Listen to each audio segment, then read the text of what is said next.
Hello বন্ধুরা, আজকে চলে যাচ্ছি মাঠে শাক তুলতে।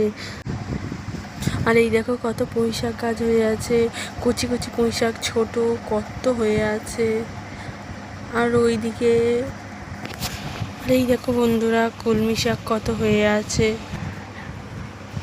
কদিন ধরে বৃষ্টি হয় মাঠটা পুরো কাদায় ভর্তি। আর ওই দেখো কত শাক হয়ে আছে। আমি, আমার মাসি, মা সবাই শাক তুলছি। দেখো বন্ধুরা কত শাক হয়ে আছে। আর ওই দেখো ওই তাল গাছটায় ভাঁড় বাঁধা, তোমরা কি সেটা দেখতে পাচ্ছ? ভালো করে খেয়াল করে দেখবে, ভাঁড় বাঁধা রস।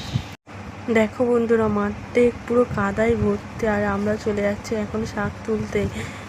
আর ওই দেখো বন্ধুরা কত পুঁই শাক গাছ আছে, পুঁই শাক গাছের পাতাগুলো পেকে গেছে। দেখো বন্ধুরা কত পুঁই শাক, আর এই শাক তুলেছি অল্প কটা।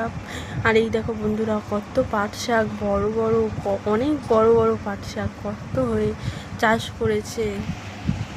পাট শাক ভাজা খেতে কার কার ভালো লাগে কমেন্টে জানাবে। কত বড় বড় পাট শাক দেখো বন্ধুরা, আর পাতাগুলো কচি কচি। দেখো বন্ধুরা কত পাট শাক হয়ে আছে। টাটা।